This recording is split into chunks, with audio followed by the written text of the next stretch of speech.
Good morning and welcome to the show. I'm Kelly Hansen. Did you know that right now the longest serving governor in the United States is our very own Jay Inslee?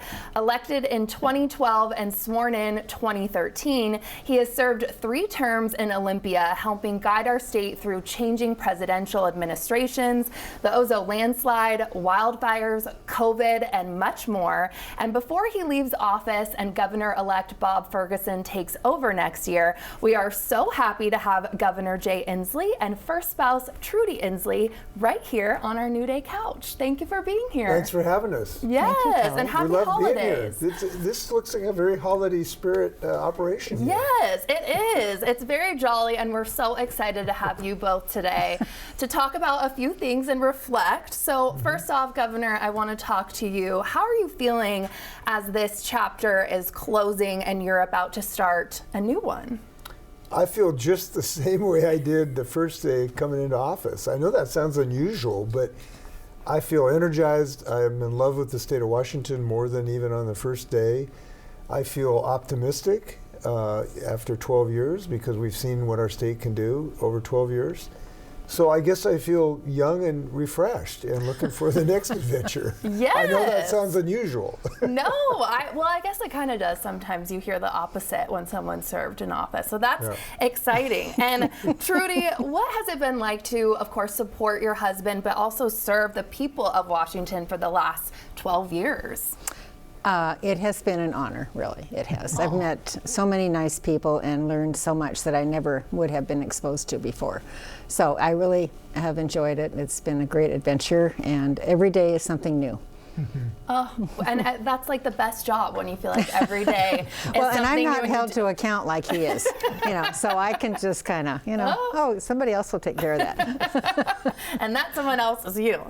No, and as a country and a state, like you were talking about, we've been through a lot the past 12 years when we're reflecting, with COVID and just responding to a lot of big events like wildfires and the Ozo landslide.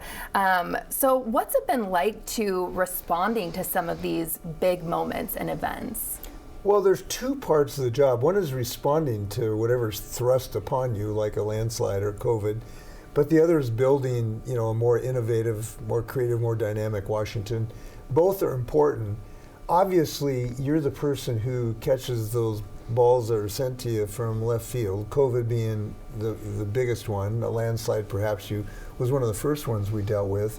And those are, you're called upon to help calm the state and help the state have confidence we're going to get through it and really help people who are in distress. But the other part of the job is you're building, and that's an important one too. You're building the foundation, you're putting the framework on our climate change issues. Both of those parts of the job are rewarding in their own way. We'd rather be building rather than responding to emergencies, but both are important. And I'm glad that we got through the emergencies so we can do the building part. Definitely. And many people see our state as kind of a beacon of progress on various issues. Why do you guys think that the state is so unique in that way? Well, I do believe we are unique. I think Washington's certainly the most beautiful state. I agree. But we are also the most dynamic state, the most innovative state, the most welcoming state. And I think as there's a spirit, maybe it's in the water that's coming down from the Cascades and Olympics, where we just really we always want to create. It's just a very innovative place in software, in aerospace, in the arts. We're just a very innovative place, very dynamic. We always want to push the envelope. And that goes to technology. It also goes for policy. So we have the most innovative climate change policies. We have the most innovative long-term care provision that Washingtonians just voted to keep. We have the best financial aid package so people can go to college, and the best apprenticeship program so people can go into the skills. We've advanced in early childhood education. We've advanced in gun safety. So we're pushing the envelope, not just in technology, not just in software, but we're pushing the envelope on policy as well. And I think that is in the nature of Washingtonians. And we want everybody to thrive, not just the ones maybe at the top who've been here for 5 generations, but for new folks, Washingtonians. We've had 1 million people come into our state since I've been governor because people recognize this is a great place to realize your dreams. I think it's in the water. It's got to be in the water. It's something. Or the coffee. Yeah. The coffee. There you go. I know. And Trudy, what else have you just loved about, serving and experiencing the last 12 years with Washingtonians?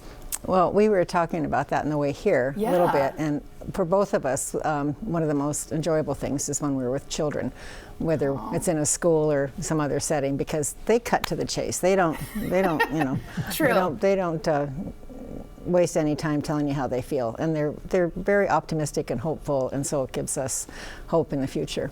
Oh, I know. I love seeing the Christmas magic and the holiday magic through children's eyes and stuff. That's pretty amazing. And Governor, you did something that few people do. You had to run for president.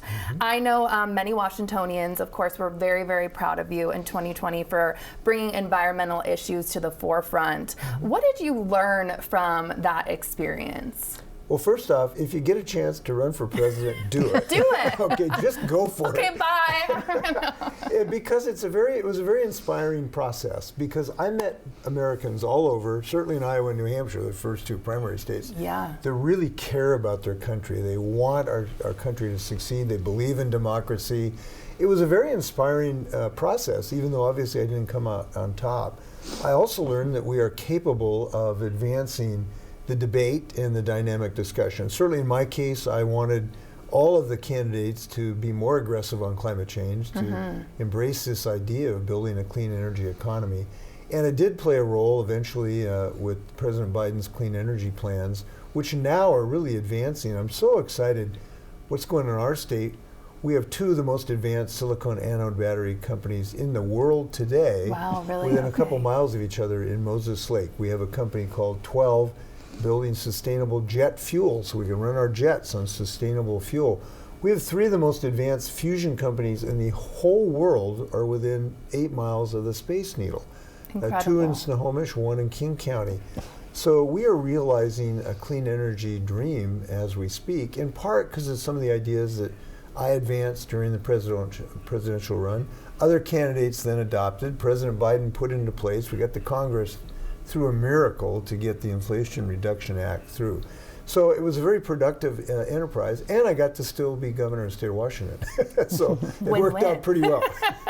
I love that you said that everyone, if they have the opportunity, should run for president. There you go. That's exciting. It's hopeful that you enjoyed your experience and that you met a lot of incredible people. And what kind of role do you think our state will play as the new presidential administration begins this next year? Well, I would hope the new president would call Trudy every morning and get marching orders. There you go. Trudy's in charge. That's kind of what I did, and it worked out really well. So I would hope he would do that. Well, listen, we know that the new president is antithetical to many of the things we believe in the state of Washington. So there's going to be tensions with him, as there were during his first rodeo. Certainly on climate change, his denial of the clear science is very disappointing. We've had forest fires in our state. We have two whole cities burned down that I've tried to help, and he refused to help. That's disappointing. But the good news is we will be able to advance what we're doing in Washington undisturbed by him. About 85% of the things we're doing in our state, he really cannot interfere with on the climate change front. Same thing with our long-term care proposal. This is our policy. Same thing with early child education. Our destiny really is in our hands in the state of Washington, so that's good news. But if he tries to, violate our civil rights of Washingtonians, if he tries to deny Washington women the right of choice, we will be in court. And we have a great new Attorney General, Nick Brown, who was my counsel. When Bob Ferguson was Attorney General, we had to sue him 82 times, and we won 80 times. So I hope that will be replicated. Definitely. And what do you hope, I know this is kind of always a hard question maybe for some people, but what do you hope your legacy is remembered as? I don't. Trudy's like, right? I feel like it's a hard. Well, because he doesn't look at it that way. Okay. He doesn't look at what his legacy. I think. I agree with Trudy. I don't think about my legacy. It's the legacy of Washington that counts. I would hope that when people look at the 12 years, they think of Washington.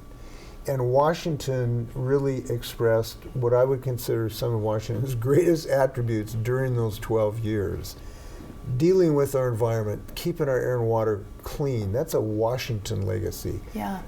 Taking care of our people's health care during COVID, where we saved thousands of lives because we all jointly worked together to save those lives. That's a Washington legacy. Advancing the ability of working families to have this paid family leave, which allows people to have families now. That's a Washington story. So I hope that we tell the Washington story, which was just another decade of what we do in Washington, which is always improve our lot in life and lead for the rest of the country too. I'm very proud of our state. I was in Azerbaijan talking about the great work we're doing on climate, and the Washington story is an international one as well. People look to us for leadership, and they got it during those 12 years. Amazing. And what's next for both of you? What's the next chapter? Anything you can tell us? Go ahead, Jay. What do you think? We don't know yet, actually, except we're going to keep answer. working on climate issues is what we're going to do, and obviously spend more time with our family, but that's not, I think we have to keep busy. But you for them. You will. And the reason is talking for them. about your grandkids. I mean, I think you'll be pretty busy. I want to continue to work in the clean energy space to find a way to continue the progress we've made in our state. And I'll look for opportunities to do that. But right now we're running through the tape. We got some work to do. Yeah, that's true. Well, thank you so much for both of you being here, reflecting on the years in office and for all your years of service. Thank you and Washingtonians. This was a great Christmas gift, or Hanukkah, or Eid. It was whatever your faith you have, you ought to believe in Washington. We do after 12 years. I believe in it more now than ever. It was a great gift. That's really amazing. Thank you. Thank you.